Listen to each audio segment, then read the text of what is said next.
сууж байгаа хүмүүс бас маш их олон төрлийн саналууд гаргаж байгаа. МСС-с зүгээр төлөөс авчия. Тэр башингаа бариг төлөөсөө аваад хажууд нь дахиад хүүхдийнхээ паркын тоглоомыг нэмээд барьчих. Мон ураана чи хөрөнгө оруулалтаа босгоод тэр хамаагүй бид нар тоглоомоо нэмье. Чи нагад газар дээр офсо буулгаад тоглоом хий.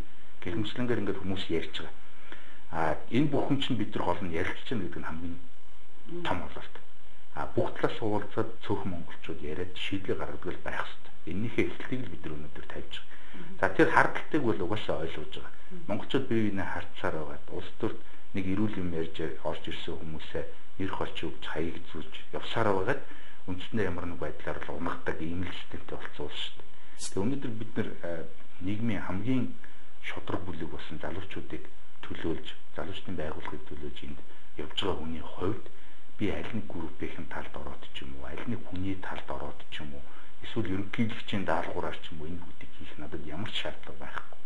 Би өөрөө ирээдүйд маш их олон зүйлийг хүсэж байгаа, мөрөөдөж байгаа. Би мөрөөдлөөрөө л ажиллаа хийгээ явж байгаа ийм залуу. Жишээ нь тэр бодиттой холбоотой асуудал хэрэг бодиттой би хувилдаж ирсэн бол өнөөдөр асуудлыг арай өөрөөр ярьж болно шүү дээ. Маш цөөхөн үрэн зохион байгуулад хилцүүлсэн хой та нар дуугаад ирсэн бодийн зөв юм байлээ гэд хэлээд явж иж болно шүү дээ. Магадгүй өнөөдөр Монгол урааны өрөхгүй зөвхөн бодийг эмсэжтэй авчирчаад юм яриад өнгөрч болно шүү дээ. Тэгэхгүй л байгаа. Тэр зарим нэг хүн гээд магадгүй та Батулга гишүүнийг хэлж байгаа шүү. Батулга гишүүн бол Twitter, Facebook маш их идэвхтэй байдаг. Энэ агуулгаараа өөрөө энэ асуудал үнэхээр 30 тавигдж байгааг сайн нэг сонины дугаар дээр ярьслага өгдөө бас хэлсэн байлээ. Тэгээд Батулга гишүүнтэй холбогдох байсан бол би энэ асуудлыг хөшөөлөх шаардлага байхгүй. Биднэрт ямар ч улс төр хэрэг алга биш. Бид нар парклж хэрэгтэй. Ердөө энийг хэлж. Нөгөө талаар бойд группийн ерөнхийлөгч байсан одоо улсын хурлын гишүүн зоригт Facebook дээрээ дургу үргээд байгаарай мөнхтэй юушаа гэдэг юм бичсэн. Тэгээ энэ асуудал дээр нь залуучууд маш их хэмжигсэн. Олон нийтийн интернетийн сүлжээгээр маш тодорхой хоёр хүн байж байгаа шүү дээ. Нэг нь улсын хурлын гишүүн, нэг нь залуучтай холбооны ерөнхийлөгч. Тэгэхэд улсын хурлын гишүүн залуучтай холбооны ерөнхийлөгчийг үндсэндээ замлах хийсэн юм одоо мессеж интернетийн олон нийтийн сүлжээнд тавилаа гэдэг дээр өгдүүлчих. Зарим хэсэг нь маргааш улсын хурлын ёс зүйн хороонд зоригт гишүүнийг өгнө. Өөрчлөхгүй байх хэрэгтэй гэдэг асуудлыг жишээ нь Твиттерт ярьж байгаа чинь. Тэгэхэд хэрэг би бодийн төлөө ажиллаж исэн бол гишүүн намайг замлах юм шаардлага байгаа. Ердөө таны яриг сонсож байхдаа за энэ хүн чинь бас алцсны үндэсний зүйлд хорооны гишүүн хүн их хурал нэр дэвшиж байсан ч гэдэг юм те. Тийм бодогдчих байна л да. Тэгэхээр өнөөдөр ингэж бодож сурчиж нэр яалтчихгүй. Миний ч буруу биш ерөөсөө тийм л байгаад байна. Өнөөдөр яг Мөнхбат гэдэг хүний тухайд бол ямар ч улс төрийн нам дээр ямар ч албан тушаалуулаад гишүүнжил байхгүй байгаа. 2008 оноос өмнө бол тийм зүйл байсан. Тэрийг би хүлээж зөвшөөрч. 2008 онд төрийн албаны хууль гарахад бид нэр бүх намын гишүүнжил намын албан сонгуульт албан тушаалуулаад өгсөн шүү дээ. Тэрнээс хойш тэр асуудлыг ерөөсөө сэргээгээгүй явж байгаа. Ажид улсын хурлд нэр дэвших асуудал яригдчих үед би хамгийн түрүүнд төрийн албанаас татгалзаад ажил өгч болдог гэдгийг харуулад гарч ирсэн. Тэр үед бас Монголын залуучдын холбоон дээр бас нэг ихтэй цаг үе таарсан. Монголын залуучдын холбооны ерөнхийлөгч Зоригт Матур маань бас удаах цагаар хэмжлэх шаардлага гарсан учраас энэ залуучдын холбоог хэн цаашд авч явах вэ? Хэн өдөртөх вэ гэдэг асуудал гарч ирээд нөхөд маань бас надад итгэсэн үчин дээр энэ ажлыг авсан. Энэ ажлыг авсан хүн нам ярих хэсгүй. Энэ ажлыг авсан хүн ямар нэг компани ярих хэсэг ярих хэсгүй шүү дээ. Энд бол зөвхөн залуучууд ярих хэсгийг л ярих хэсэг. Тийм учраас өөрөлдөл энэ бол Мөнхбат гэдэг хүний ярих хэсэг биш. Нэг намын ярих хэсэг биш. Энэ бол Монголын нийт залуучуудын ярих хэсгийн асуудал болж хувирсан. За энэ яг би одоо тэрнийг хардаад байгаа ингээ бодоод байгаа юм ингээд нэлээд удаа ярьчлаа. Гэхдээ яг энэний төгсгөл одоо нэг асуулт асуучих л да. Нэгэнд илүү орсон юм. Таныг бол одоо сайхан бэлэг баяр цогт те эднэртэй бол одоо залуучуудын холбоонд очны чинь хүртэл тэгээд тайлбарж ярьж байгаа хүмүүс байгаа. Мэдхгүй үзэгчтэй хувьд бол энэ хоёр одоо юу яриад байгаа гэж байгаа. Зүгээр монголчуудын хооронд бие биенийг ингэж боддог юм байна. Хамгийн сүүлийн асуулт. Яг энэ сэтгэлийн шүү энэ хэсэг нь. Зөв. Сайхан дэд гишүүн байр суурь гишүүн хоёр таны яг ийм гэж мэдчихсэн үү? Надад нэгдүгээрт мэдүүлэх үүрэг байхгүй. Хоёрдугаарт тэр хоёр хүнд бас Монголын залуучуудын холбооны асуудлаар одоо энэ асуудалд шууд гутгалдах бас үүрэг байхгүй, эрх байхгүй. Тийм учраас өөрөөр надад хардлагч чинь зөвхөн хардлагт. Тэр хоёр хүн бол Монголын залуучуудын холбоог нэг үе тэргүүлж исэн хүмүүс мөн үү мөн ялцгүй мөн. Тэр учраас хүмүүсийн хардлагт төрж байгаа хэлэхээр зөвхөн тэр. Тэрнээс шул одоо тэр хоёрын асуудалд оролцоо ч юм уу мөнгөтэй хүй хай хөөе нөгөө тэр компани энэ компани гэд ярих юм бол тэр хүмүүсийн хувьд зүгээр этикийн хувьд тэр хүмүүс тийм бодолж байхгүй. Тийм учраас тэр хардлагтыг бол хаях хэрэгтэй. Өнөөдөр Монголын залуучуудын холбооны асуудлыг бол өнөөдөр удирдах байгаа мөнх бат болоод түүний багийнхантай л ярих тухай асуудал. За Монголын залуучуудын холбоо. Тэгэхээр таныг Монголын залуучуудын холбооны ерөнхийлөгчээр сонгогдсон ажихны дараагаар яг за болчихжээ гэдэг хэвлэлийн мэдээллүүдийг харж байхад бол тэгжсэн л та. Энэ одоо нэг аюул олон анхан шатны байгууллагатай, нэлээд тийм сайн хөлттэй, тийм том олон нийтийн байгууллага мөртлөөс юу ч хийдэггүй байгууллага. Гэхдээ энэ юу ч хийдэггүй байгууллагыг яаж ажиллуулахыг хаахал үргэлжтэй гэсэн санаатай юм байсан. Тэгэхээр таны төлөвлөгөөг сонсомоор байна. Төлөвлөгөөч юу хаа одоо би ч бас энд ирээд нэлээд баггүй хугацаа өнгөрчлөө. Бид нар бас нэлээд олон ажлуудыг хийж амжуулж байна. Тэгээд нэгдүгээр Монголын залуучуудын холбоо бол хуучин Монгол Ардын Усгалт намын дайчин залуу бэлтгэл хүчин гэдэг тийм хуучин ойлголт байсан. Өөрөлдөл бидний болсон хүчин бэлддэг. Тэгээд нэг дараагийн үе гаргаж ирдэг тийм байгууллага. Одоо бол тийм биш болсон. Би ганц зүйлийг хэлж байгаа. Монголын залуучуудын холбоо гэдэг бол Монголын шударга ёсны итгэл зүйл шүү. Бид нар ийм л юмны төлөө үнцүүлээ болгож ажиллаж байгаа. Өнөөдөр Монголын нийт хүн амын 70 гаруй хувь нь залуучууд. Энэ 70 гаруй хувьд байж байгаа хүмүүсийн дийлэнх гисгэн тэр шударга гэдэг одоо бүлэг рүү орж байгаа юм л хэсэг байхгүй. Тэгэхээр хамгийн шударга хэсэг нийгмээс юу хүсэх вэ гэхээр шударга зүйлийг л хүсэж байгаа.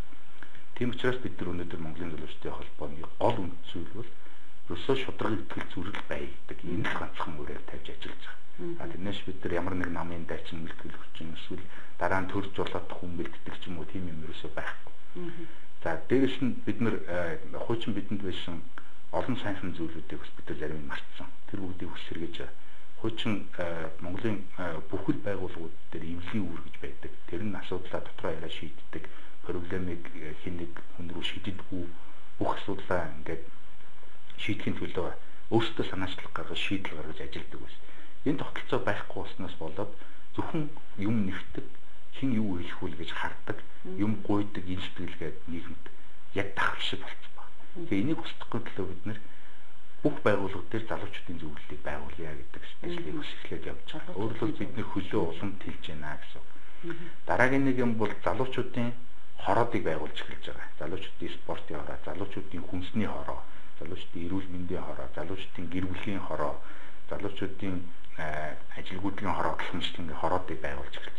Энэ хороод юу гэхээр асуудалтай тэмцэнэ. Асуудалтай тэмцэхдээ бид нэр үргэлж шийдлийн гаргаж ирж санал тавьж ингэж явнаа гэдэг энэ агуулгаар. Тэгээ гэр бүлийн хороо байгуулагдаж байна, спортын хороо байгуулагдаж байна. Гэх мэт ингээд нэг 15 6 хороо байгуулагдаад үндсэндээ засгийн газартай яг зэрэгцээд бид нар бас ажиллаад үзье гэж. Тэгээ бид нар өөрөлдөл нийт 70%-ийнхаа өөрөлдөл олонхийнхоо хүсэл эрмэлзлийг төр зэсэгт хүргэдэг болъё. За төр зэсэгт хүргэхийн тулд бид нэр засгийн газрын дэргэд бас тодорхой хэмжээний сонсдог юм шаардлагатай байна. Ерөнхий сайд биднийг сонсдог байх хэрэгтэй байна. Хүн ам бүг нийгмийн хамгааллын сайд сонсдог байх хэрэгтэй байна. За дээр нь сонсоод нөгөөх нь засгийн газар дээр шийдвэр болж гардаг. Энэ тогтолцоог бас хийгээд ерөнхий сайдад залуучуудын форум гэдэг юм байгуулъя гэж санал өгүүлчихсэн байж байгаа. Залуучуудын форум байгуулахдаа зөвхөн Монголын залуучуудын холбоог оруулах тухай асуудал бид нэр яриаггүй. Эсвэл Монголын залуучуудын холбоо үндэсний төв байгуулах гэдэг амбиц яриаггүй.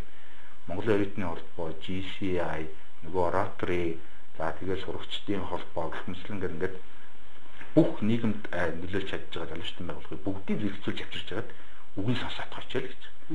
За дараагийн гол юм бол Монгол Улсын бодлогыг тодорхойлж байгаа байгууллага бол улсын хурал.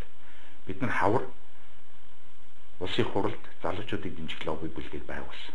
Сая анхны хурлаа юу дөө? Тий, сая анхны хуралдаанаа хийгээд дараагаар нь гончигдар даргаыг Гэд дараагаар нь одон туяа гишүүн, бямцах гишүүн хоёрыг сонгоод ингээд тавьчлаа. За одоо энэ лобби бүлгээр юу ийх үү гэхээр одоо энэ парктай холбоотой асуудлыг хууль болгож гаргах асуудлыг лобби бүлгээрээ дамжуулж өргөн барих тий. За дээр нь тэр тамхитай холбоотой, архитай холбоотой гэх мэтчлэнгээр ингээд маш их олон залуучуудын тулгамдаад байгаа асуудлуудыг хууль болгож өргөн барих тэр гарцыг л нээж байгаа. Тэгээ парламентын гишүүд маань энэ дээр харин маш сайн нэгдэж, сайн дураараа нэгдэж энэ 41 гишүүн олсон дэмжих бүлгийг ингээд байгуулчихсан байж байгаа. Одоо харин бид нар хуулиа гаргаж өгөх хэрэгтэй. За нөгөө талаар өнөөдөр зүгээр нэг явж байгаа залуу өөртөө тулгуурсан асуудлыг хуулийн зохицуулалтын хэмжээнд санал болгоод гаргаад батлуулах бас цоошин гарцыг нээж өгч байгаа. Тэгээ парламент бол иргэдтэйгээ нэгт уялдаатай ажиллах хэрэгтэй сонгогчтой. Тэгээ сонгогчдын хамгийн шударга хэсэг бол залуучууд байна. Тийм учраас залуучуудтайгаа нягт ойрхон байх, тэдний үгийг сонсдог байх бас гарцыг л дахиад нээж байгаа гэсэн. За яриаг чинь сонсож байхад бол энэ маш олон төрлийн одоо энэ 2 сая хэдэн зуун мянган хүнд бараг ахтмаар олон төрлийн бас байгууллага байгаа шүү дээ. Эднэртэй хамтаа ажиллах бас тэр салбараараа тийм эрүүл мэндийн чиглэлийн Монгол хүний эрүүл мэндийн төлөө явж байгаа хичнээн чулан байгууллагууд ирэх байх гэж би найдаж байна. Гэхдээ таны ярих сонсоод би ганцхан юм нас бас болгоомжлж суuna. Магадгүй би одоо энэ олон жил улс төр хавийн энэ ярилцлаганд орсоор яжгаад ярилцлага хийсээр байгаа гэх юм гэж бодов. Энэ залуучууд маань нэг их намчих юм аа. Улс төр гэж хэлсэн. Тэрийг л одоо энэ залуучуудын байгууллага ямар нэг байдлаар хийж болох. Одоо хийдэг юм болов эсвэл яадаг юм бол тоо. Мэдээж энэ бол өөрөө нөгөө тогтолцооны гажиг. Тийм үү. Хоёрдугаар бас биднийг ингээд хуваагаад авах сонирхол байна шүү дээ. Тэр нь дотоодын сонирхол юм уу, гадаадын сонирхол юм уу? Тэр болгон бол маш их олон асуултыг тэмдэг дагуулдаг. Тэгэхдээ залуучууд бол нэг юм өнөөдрийн паркинг аврыг гэдэг хөдөлгөөн дээр харагдаж. Залуучууд бол нийлж чаддсан шүү, нэгдэж чаддсан шүү. Үзэл бодол өөр гэж болно. Шашин шүтлэг өөр гэж болно. Харманд нь байгаа мөнгө нь өөр гэж болно. Гэхдээ бол нийлж чаддаг, маш хурдан богино хугацаанд зохион байгуулалтанд ороод нийлж чаддаг энэ хэсэг шүү гэдгийг бас харуулж байгаа шүү дээ.